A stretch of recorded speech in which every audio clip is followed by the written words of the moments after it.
Hello प्यारे बच्चों, मैं शुभम भास्कर एक बार फिर स्वागत करता हूं आपका अपने इस प्यारे से यूट्यूब चैनल कॉन्सेप्ट की खोज में। देखो बच्चों, आज हमें क्या पढ़ना है।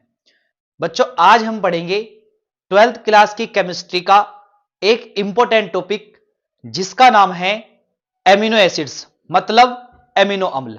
ठीक है, जो जिससे हर साल एग्जाम में क्वेश्चन पूछा जाता है एमिनो अम्ल से। तो आज हम पढ़ेंगे बच्चों एमिनो अम्ल। ठीक है, चलिए स्टार्ट करते हैं। हमें एमिनो अम्ल में क्या क्या पढ़ना है। देखो एमिनो अम्ल क्या होता है, पहली बात तो यह है। देखो ध्यान से देखेंगे एमिनो एसिड्स। ठीक, इंट्रोडक्शन। देखो हमने कहा कि जो एमिनो अम्ल होते हैं, एमिनो अम्ल प्रोटीन की संरचनात्मक इकाई होते हैं। पहली बात तो यह है कि जो एमिनो एसिड्स होते हैं वो प्रोटीन की क्या होते हैं, संरचनात्मक इकाई होते हैं। पहली बात तो है ये। ठीक है, ठीक है। उसके बाद जो एमिनो एसिड्स होते हैं, उन एमिनो एसिड्स में मुख्य रूप से दो फंक्शनल ग्रुप होते हैं। मतलब उनमें क्या होते हैं, दो फंक्शनल ग्रुप होते हैं। कौन कौन से? एक तो होता है उनमें एमिनो समूह, जिसे आप क्या कहते हो, NH2। मतलब जो एमिनो समूह है वो कौन है, NH2 है। एमिनो समूह कौन है भाई, NH2। और दूसरा होता है कार्बोक्सिल समूह, जिसे आप क्या कहते हैं, COOH कहते हैं। क्या कहते हैं, COH। मतलब हमने कहा कि जो हमारा एमिनो एसिड्स है, पहली बात तो वो प्रोटीन की संरचनात्मक इकाई है। ठीक, उसके बाद इसमें दो फंक्शनल ग्रुप होते हैं। एक क्या होता है, एमिनो फंक्शनल ग्रुप, मतलब NH2। दूसरा क्या होता है, कार्बोक्सिलिक समूह, जो क्या होता है, COOH। ठीक, तो ये दो क्या होते हैं, इसमें दो फंक्शनल ग्रुप होते हैं। अगर कोई हमारे पास पूछे कोई एमिनो एसिड्स का फॉर्मूला, तो मैं लिख सकता हूं क्या, कि ये मैंने लिखा R, ये लिखा CH और ये COOH और लिख दिया यहां NH2। तो देखो हमारे पास ये जो एक कंपाउंड है, ये जो एक यौगिक है, इस यौगिक में एक समूह ये नहीं है, ये एक फंक्शनल ग्रुप है, FG फंक्शनल ग्रुप। और दूसरा फंक्शनल ग्रुप कौन है, ये है दूसरा फंक्शनल ग्रुप, ये भी तो एक फंक्शनल ग्रुप है ना। ठीक, मतलब हमारे पास एक फंक्शनल ग्रुप ये है, एक फंक्शनल ग्रुप ये है। ये क्या है, एमिनो, और ये क्या है, एसिड। मतलब ये एमीन की पहचान करा रहा है, एमिनो ग्रुप है ये। और ये एक कार्बोक्सिलिक फंक्शनल ग्रुप होता है, कार्बोक्सिलिक एसिड वाला, COOH। ठीक, तो इस प्रकार का कोई भी हमारा एमिनो एसिड्स हो सकता है। ठीक है, तो क्या कहा हमने, हमने कहा एमिनो एसिड्स क्या होते हैं, प्रोटीन की संरचनात्मक इकाई होते हैं। एमिनो एसिड्स क्या होते हैं, इसमें दो फंक्शनल ग्रुप होते हैं, एक एमिनो NH2 होता है और एक COOH कार्बोक्सिल होता है। दूसरी बात, इसका फॉर्मूला क्या होता है, RCH, और इस पे लिखा COH और ये लिखा NH2। ये क्या है, हमारे पास एक एमिनो एसिड्स का एग्जाम्पल है। ठीक है, चलिए अगली देखते हैं, अगला टॉपिक क्या है, अगली बात इसी में। देखो अगली हेडिंग है क्लासिफिकेशन ऑफ एमिनो एसिड्स। ठीक, मतलब एमिनो एसिड्स का क्लासिफिकेशन है और किसके आधार पर है, बेस्ड ऑन NH2 पोजीशन। मतलब ये जो हमारा NH2 था ना अभी, NH2 समूह, उस NH2 समूह की स्थिति के आधार पर है। ये हमारा जो पहला क्लासिफिकेशन है, वर्गीकरण है, उस NH2 समूह की स्थिति के आधार पर है। कैसे, देखो पहला है अल्फा एमिनो एसिड्स। क्या है, अल्फा एमिनो एसिड्स। मतलब देखो मैंने एक कंपाउंड लिखा, मैं लिखा R, ये लिखा CH और ये लिखा COOH और ये लिखा NH2। ठीक, देखो ये क्या है, एक कंपाउंड एमिनो एसिड। क्या है, एमिनो एसिड। मतलब जो ये पहचान करा रहा कि ये एक एसिड है, इसमें वो फंक्शनल ग्रुप कौन सा है भाई, ये है वो फंक्शनल ग्रुप। ठीक, तो जब इस एसिड की पहचान ये ग्रुप करा रहा, तो इसका मतलब ये होगा कि ये जो COOH है, इसका मतलब ये है कि ये इसमें मेन फंक्शनल ग्रुप है। इसका मतलब ये है कि ये इसमें मेन फंक्शनल ग्रुप है। ठीक, और जो मेन फंक्शनल ग्रुप होता है ना, मेन फंक्शनल ग्रुप से डायरेक्ट अटैच जो कार्बन होता है वो अल्फा कार्बन होता है, और जो उससे अगले वाला होता है वो बीटा होता है। उससे अगला जो होता है वो बीटा होता है। आरी बात मैंने कई बार बताया। मान लो मेरे पास एक कंपाउंड है, 1 2 3 4, और ये मैंने लास्ट में लिख दिया CHO। क्या लिख दिया, CHO। ठीक, देखो ये कंपाउंड मैंने बनाया, अगर मेरे से कोई पूछेगा कि ये कौन सा कंपाउंड है, तो मैं कह दूंगा ये एल्डिहाइड है। क्या है? ये एक एल्डिहाइड है। क्यों है ये एक एल्डिहाइड? क्योंकि CHO ग्रुप इसकी पहचान करा रहा है कि एक एल्डिहाइड है। CHO ग्रुप पहचान करा रहा है ना उसकी कि हाँ ये एक एल्डिहाइड है।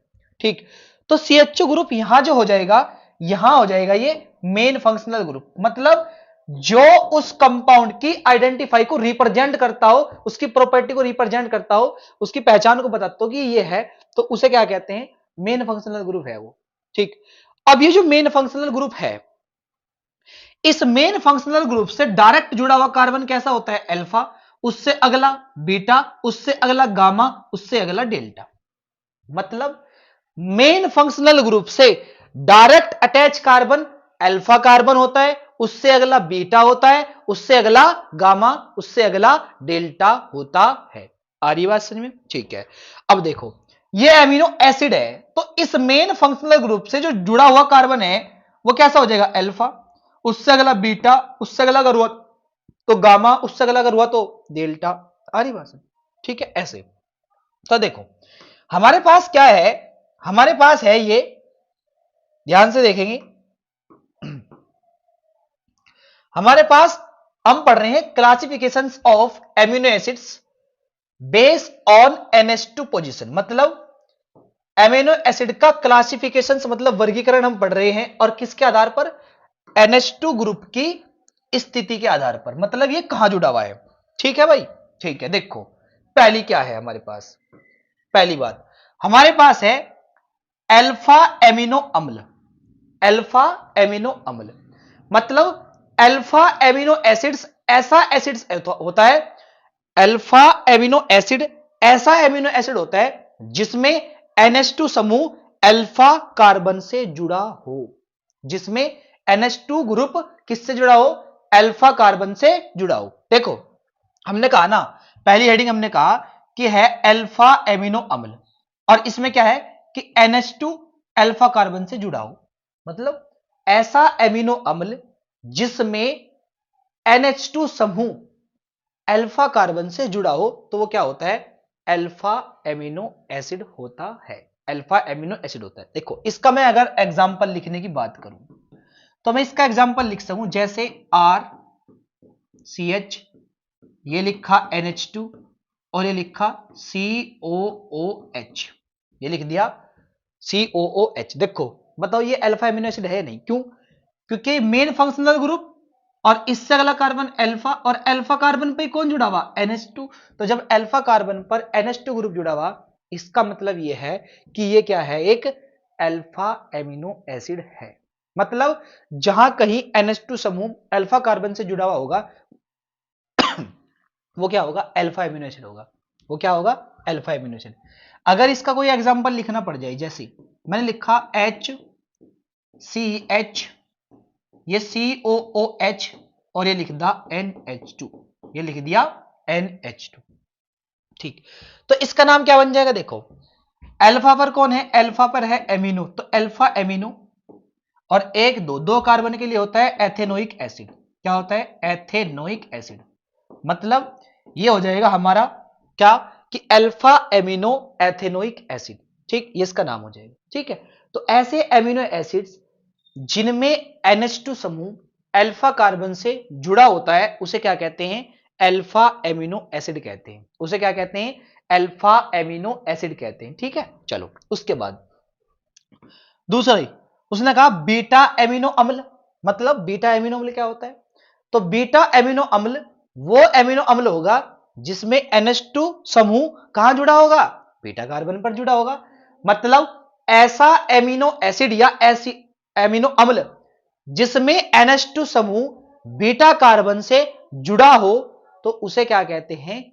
बीटा एमिनो अम्ल कहते हैं। उसे क्या कहते हैं? बीटा एमिनो अम्ल कहते हैं। देखो मान लो मैंने एग्जांपल लिखा, यहां ये लिखा RCH, ये CH,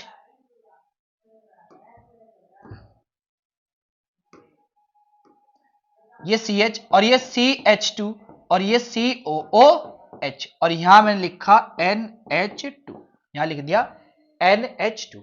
देखो मेन फंक्शनल ग्रुप कौन है? ये। इससे डायरेक्ट जुड़ा हुआ कार्बन कौन सा होगा? अल्फा, ये रहा। इससे अगला बीटा, उससे अगला गामा। और बीटा कार्बन पर कौन जुड़ा हुआ? NH2। तो जब बीटा कार्बन पर NH2 जुड़ा हुआ तो इसका मतलब ये है कि ये एक बीटा एमिनो एसिड है। ये क्या है? एक बीटा एमिनो एसिड है। आ रही बात समझ में? तो बीटा एमिनो एसिड्स वे एमिनो एसिड्स होते हैं जिनमें अल्फा कार्बन पर ना होकर बीटा कार्बन पर कौन होता है? NH2 समूह जुड़ा होता है। मतलब जिनमें NH2 समूह बीटा कार्बन पर जुड़ा होता है उन्हें क्या कहते हैं? बीटा एमिनो एसिड्स या बीटा एमिनो अम्ल कहते हैं। ठीक है, ठीक है। उसके बाद चलिए गामा एमिनो एसिड्स। तो गामा एमिनो अम्ल वे एमिनो अम्ल होंगे जिनमें NH2 समूह कहां जुड़ा होगा? गामा कार्बन पर जुड़ा होगा। चलो एग्जाम्पल लिखता हूं इनका मैं। देखो एग्जाम्पल, ये लिखा R, ये लिखा CH, ये लिखा CH2, ये लिखा CH2 और ये लिखा COOH। ये अल्फा, ये बीटा और ये गामा। और गामा पे क्या जोड़ दिया? NH2। तो इसका मतलब ये होगा कि ये जो हमारे पास एमिनो एसिड है ये एक गामा एमिनो एसिड है। ये क्या है? एक गामा एमिनो एसिड है। ठीक है, तो इसे नोट कर लो, फिर आगे को चलते हैं। चलो देखो अगला देखो। उसके बाद क्लासिफिकेशन बेस्ड ऑन नेचर, मतलब प्रकृति के आधार पर। किसके आधार पर? प्रकृति के आधार पर। ठीक, देखो सबसे पहले उदासीन एमिनो अम्ल, मैं लिख रहा हूं उदासीन एमिनो एसिड। ए मतलब एमिनो एसिड, उदासीन एमिनो एसिड्स। देखो उदासीन एमिनो एसिड्स वे एमिनो एसिड्स होते हैं जिनमें एक NH2 और एक COOH समूह, मतलब उसमें NH2 भी एक होगा और उसमें COOH भी एक होगा। तो वे कैसे एसिड्स होंगे? उदासीन एमिनो एसिड्स होंगे। मतलब उसमें अक्षारीय लक्षण भी उतना ही है, उसमें अम्लीय लक्षण भी उतना ही है। तो इसलिए वो कैसा हो जाएगा? उदासीन एमिनो एसिड हो जाएगा। जिसमें एक NH2 एक COH उपस्थित होता है उसे क्या कहते हैं? उदासीन एमिनो एसिड कहते हैं। उसे क्या कहते हैं? उदासीन एमिनो एसिड। उसके बाद अम्लीय, उसमें क्या होगा? देखो अम्लीय का मतलब यह है कि NH2 तो होंगे उसमें कम और COOH होंगे उसमें ज्यादा। NH2 तो होंगे उसमें कम, अक्षारीय लक्षण कम होगा, और एसिडिक नेचर या अम्लीय नेचर ज्यादा होगा, तभी वो क्या होगा? अम्लीय हो जाएगा। उसमें COOH होंगे ज्यादा। मतलब ऐसा एमिनो अम्ल जिसमें एक NH2 व दो या दो से अधिक COOH समूह उपस्थित होते हैं उसे क्या कहते हैं? अम्लीय एमिनो एसिड कहते हैं। उसे क्या कहते हैं? अम्लीय एमिनो एसिड कहते हैं। उसके बाद अक्षारीय, अक्षारीय एमिनो एसिड्स वे एसिड्स होते हैं जिनमें एक COOH तथा दो या दो से अधिक NH2 समूह उपस्थित होते हैं। उन्हें क्या कहते हैं? अक्षारीय एमिनो एसिड्स कहते हैं। ठीक है बच्चों, एग्जाम्पल मैंने इनके नाम लिख रखे हैं कि ये लाइसीन, ये एस्पार्टिक एसिड और ये लाइसीन। आई बात समझ में? ठीक है, चलिए अगले एग्जाम्पल की तरफ चलते हैं। अगला देखते हैं कि क्या है। उसके बाद है इसमें मतलब शरीर में संश्लेषित। देखो हमारे पास जो है इंसेशनियल और नॉन इंसेशनियल, क्या? देखो एमिनो एसिड्स, देखो हमने कहा कि शरीर में संश्लेषित नहीं होते। ये वाले जो है ना इंसेशनियल एमिनो एसिड्स, ये क्या होते हैं? शरीर में संश्लेषित नहीं होते, इन्हें भोजन के रूप में लेना पड़े, जैसे वैलिन हो गया, ल्यूसीन हो गया। ठीक, नॉन इंसेशनियल कौन से होते हैं? जो शरीर में बनते हैं, जैसे ग्लाइसिन हो गया, एलानिन होगा। ये क्या है? हमारे एमिनो एसिड्स हैं जो हमारे शरीर में एक बनते हैं और एक नहीं बनते हैं। ठीक है, ठीक है। उसके बाद अगली फिजिकल प्रॉपर्टी की अगर बात करें, फिजिकल प्रॉपर्टी जो हमारे एमिनो एसिड्स होते हैं वो कैसे होते हैं? एमिनो एसिड्स देखो ये क्रिस्टलीय ठोस होते हैं, और जब ये क्रिस्टलीय ठोस होते हैं तो उनके उच्च गलनांक होते हैं। ठीक, जल में घुलनशील होते हैं। ठीक, और ये ज्विटर आयन का निर्माण कर लेते हैं। ये क्या कर लेते हैं? ज्विटर आयन का निर्माण कर लेते हैं। ठीक है बच्चों, ठीक है। उसके बाद अगली बात देखते हैं। छोटी छोटी सी बातें हैं, ये पढ़ लो, याद काम आएंगी। उसके बाद ज्विटर आयन क्या होता है वो देख लो। देखो जो अभी हमारे पास एमिनो एसिड था, ये लिखा RCH और ये COOH और ये लिखा NH2। जब आप इसे मम में डालेंगे टूटेगा ये कैसे? ऐसे। ये लिखा RCH और ये COO माइनस, यहां से जो H प्लस का हटेगा वो यहां आ जाएगा। कैसे? ये लिखा NH3 और ये लिखा प्लस, और ये जो हमारे पास है इसे ही कहते हैं जिविटर आयन। क्या कहते हैं इसे? जिविटर आयन। ये है जिविटर आयन।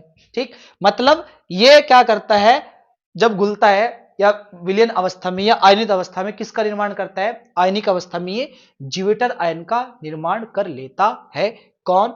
हमारा एमिनो एसिड। ठीक, तो जिविटर आयन भी एक इंपॉर्टेंट टॉपिक है, इसे मैं बाद में पढ़ाऊंगा। पर अभी मैंने कहा कि अगर हमारा एमिनो अम्ल आयनिक अवस्था में है तो वो आयनिक अवस्था में जिविटर आयन का फॉर्मेशन कर लेता है।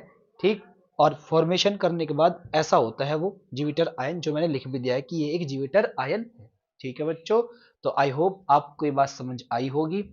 आज के लिए इतना ही काफी, फिर मिलेंगे नेक्स्ट लेक्चर में नेक्स्ट इंपॉर्टेंट टॉपिक के साथ। तब तक के लिए thank you for watching this video. बस मेरी आपसे यही रिक्वेस्ट है कि आप लगातार मेरे साथ बने रहिए। 2-3 दिन से बिजी होने की वजह से मैं क्लास नहीं ले पा रहा था, मुझे थोड़ा काम था, तो आई होप आगे हम कंटिन्यू क्लास लेंगे और मैं बहुत इंपॉर्टेंट टॉपिक आगे लेके आने वाला हूं। तो आप बस ये लेक्चर, ये वीडियो उन बच्चों तक पहुंचा दीजिए जो बच्चे अभी अपनी प्रिपरेशन उतनी अच्छी नहीं कर पा रहे हैं जितनी अच्छी उनकी होनी चाहिए। ठीक है बच्चों? ठीक है, थैंक यू।